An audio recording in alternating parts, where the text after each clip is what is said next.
train de faire, parce que nous comprenons la situation difficile dans laquelle se trouvent les étrangers sénégalais à l'étranger lorsqu'ils n'ont pas par devers eux leur passeport.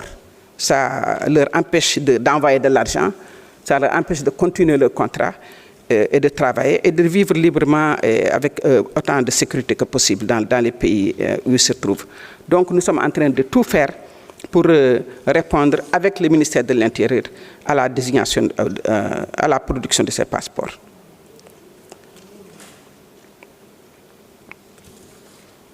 Pour les... Il y a une question qui a été posée aussi par rapport au consul honoraire à l'étranger. Je pense que la demande une demande de consul honoraire peut être déposée. Il y a une procédure que je vais peut-être présenter ici. Il faut d'abord une demande de candidature, avis et observation de notre ambassadeur dans la juridiction, enquête de moralité qui devrait être faite par la DRN, un compte rendu que nous allons présenter au président de la République à partir de l'avis favorable de la DRN. Et si le président est d'accord, et je pense que c'est quelque chose à encourager parce que nous sommes maintenant dans des pays comme le Maroc.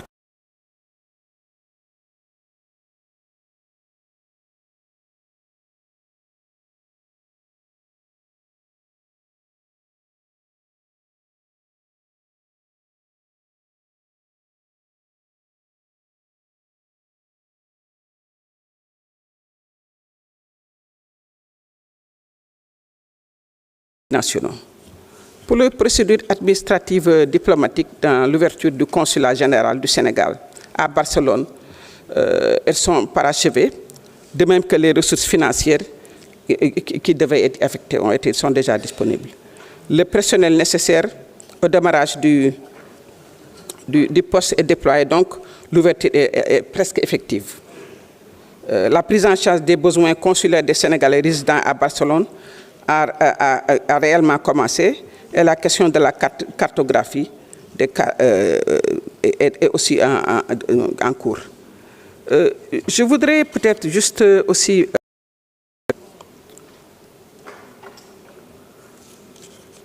un petit peu parler de la question des Sénégalais. Bon, on a aussi parlé aussi d'autres préoccupations par rapport aux véhicules, c'est noté. Véhicules qui seulement durent 8 ans et il y a des propositions 10 ans, 15 ans. Je pense que c'est aussi des questions qui vont être étudiées et on va vous revenir.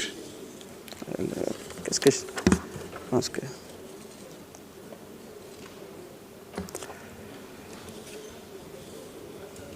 Pour la question de la démarcation de la frontière terrestre avec la Gambie, les commissions nationales de gestion des frontières des deux pays ont entamé des travaux.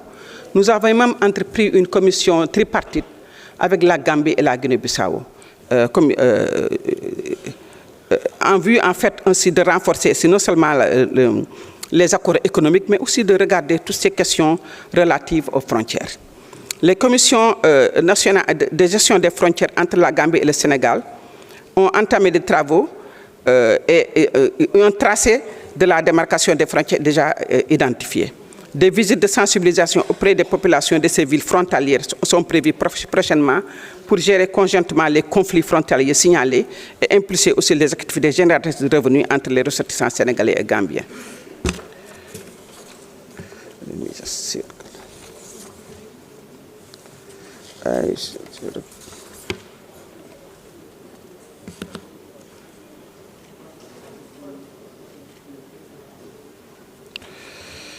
Alors, il y a la question qui avait été posée aussi par rapport à la portabilité des droits de sécurité sociaux des Sénégalais travaillant de manière régulière à l'étranger.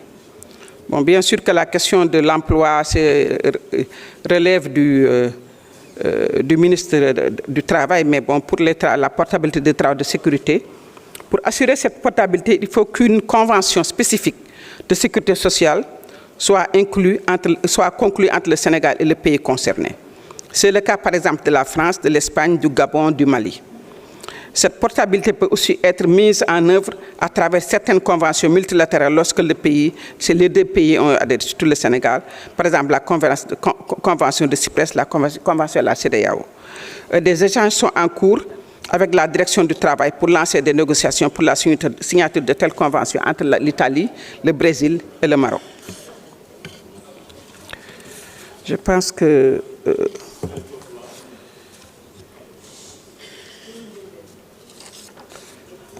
voilà, quelques questions ici par rapport au député Baragay, oui, qui a parlé de la question de notre sœur Mbayang. Bon, dès que je suis venu dans le département, parce que cette question, ce problème de notre sœur Mbayang est un problème qui est assez connu par tous les Sénégalais. Et j'ai voulu aussi comprendre un petit peu où se trouvait le dossier.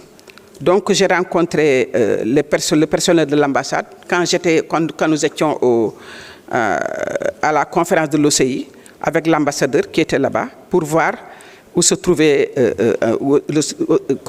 comment en fait le dossier était en train d'avancer.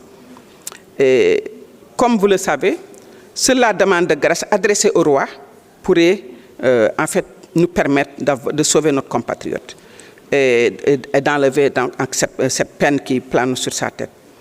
Et je pense qu'il est là, en place, pour essayer de trouver une solution en demandant cette grâce au roi avant que l'autre enfant qui est encore mineur atteigne la majorité. Parce que nous savons que si les deux enfants atteignent la majorité tous les deux, ça va être beaucoup plus compliqué parce qu'ils pourront prendre cette décision que leur père est déjà en train de pousser.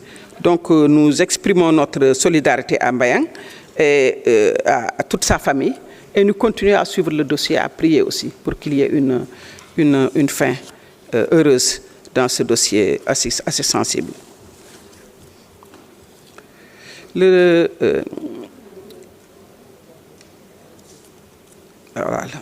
L'honorable Malik Diop a posé une question par rapport à l'Ukraine. Par rapport à la question au conflit entre l'Ukraine et la Russie, la position du Sénégal est claire. La position du Sénégal, c'est une position de neutralité. La position du Sénégal, c'est une position demandant aux partis belligérants de se retrouver autour d'une table et de pouvoir s'entendre pour un accord de paix. Donc nous ne sommes ni pour la Russie, ni pour l'Ukraine. Mais par contre, si l'Ukraine ou la Russie ou quelque autre pays au Sénégal fait l'apologie du terrorisme ou encore célèbre des soldats de pays frères qui ont été tués par des terroristes, nous avons pris une décision de convoquer l'ambassadeur et de l'avertir. Et je pense que ça, c'est une décision assez importante parce que le Mali est un pays frère. Quelle que soit la crise qui se trouve au sein de la CEDEAO, nous sommes membres de la CEDEAO et le Sénégal l'a revendiqué et le répète. Mais le Mali, le Burkina Faso, le Niger sont des pays frères. Et donc nous ne pouvons en aucune façon accepter qu'un ambassadeur qui en fait sort même de son cadre que lui autorise en fait sa présence au Sénégal, se mette à célébrer des pays frères où des soldats ont été tués par des terroristes. Par rapport à la ratification du traité de Marrakech, que le Sénégal a signé en 2013, un dossier de ratification avait été transmis au secrétaire général du gouvernement il y a un moment, et la procédure sera reprise une nouvelle saisine du ministère de la Santé.